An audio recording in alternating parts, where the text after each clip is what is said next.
everybody, welcome to episode 6 of Coffee with Dean and Gianni, and today we're going to be talking about cardio. So is cardio the best way for you to be losing body fat? What do Are you you think? asking me that? Sure, is it? So yes, we're gonna start answering the question right away, and we don't think the cardio is the best way for you to lose body fat. So before we dig any deeper on that, so let's explain you guys, what do we understand about the word cardio? What is cardio? So what we're gonna refer to cardio is gonna be a monostructural activity at low to a moderate intensity that increase your heart rate. So that could be going out for a walk. If you're actually a beginner, that would be a great place to start. That would definitely increase your heart rate, especially if it's a faster walk, going out for a jog, a run, going on the treadmill, elliptical, anything in that direction. All right, and so to start with, you guys, we want to make sure that we are a big fan of cardio. We love incorporating that into our exercise. It improves your cardiovascular endurance. It takes you outside. It gets you off the couch, right? It gets you active. But if we're looking into burning fat and building muscle, that is not the best option for you to do that. And we're going to explain you why. So. And also, we always talk about health, and that's not the best way for you to be healthy, because with age, what's going to happen, we'll slowly start losing muscle mass. If the only thing that you do is cardio, most likely you will actually lose a lot of muscle. So again, for example, you're deciding to start your training routine, you're like, hey, I'm just going to go into cardio, and you can see losing weight, step on the scale, you lost a certain amount of pounds, you got your nutrition dialed in, you're doing a little bit of cardio, great. But most likely what's happening, the weight that you have lost could be, and most likely is, lean muscle mass.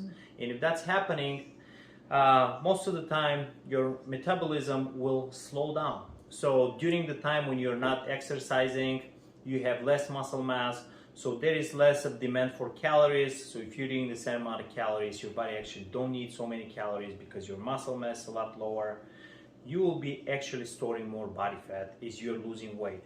And that's a potential thing that could happen to you. So make sure you're aware of this if the only thing you're doing is low to moderate intensity monostructural training. Okay. Another issue that we see here is that eventually your body is going to adapt to this type of training, right? And you're not going to be as efficient on calorie burning as at the beginning.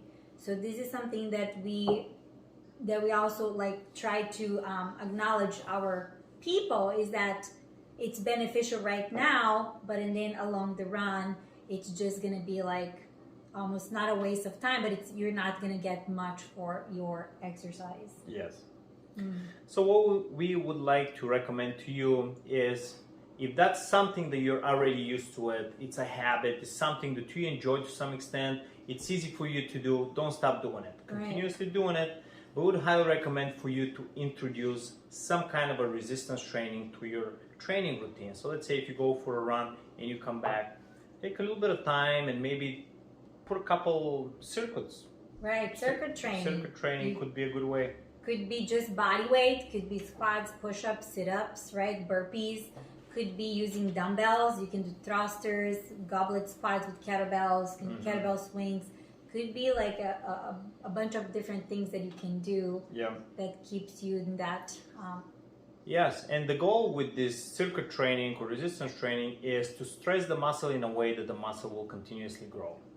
If you're only doing cardio, again, it's a low intensity, it's a low to moderate intensity, and most likely you won't be able to increase your muscle mass. But if you mix it up a little bit before or after, you will definitely be able to get the benefit from increasing your muscle mass. And another thing that we'll recommend is to introduce a little bit of a high intensity interval training or HIIT. So if you like your elliptical, for example, instead of going with the same speed for 20 minutes, why don't you go for 10 minutes, and during those 10 minutes, work for a minute, rest for 30 seconds. But when it's a minute of work, kick into a high intensity and try to sustain it for a minute, 30-second rest, repeat. What's going to happen if you do that, you're going to get the benefit of burning calories after your training. You're going to get the benefit of something called EPOC, which is exercise post oxygen consumption or something in that area.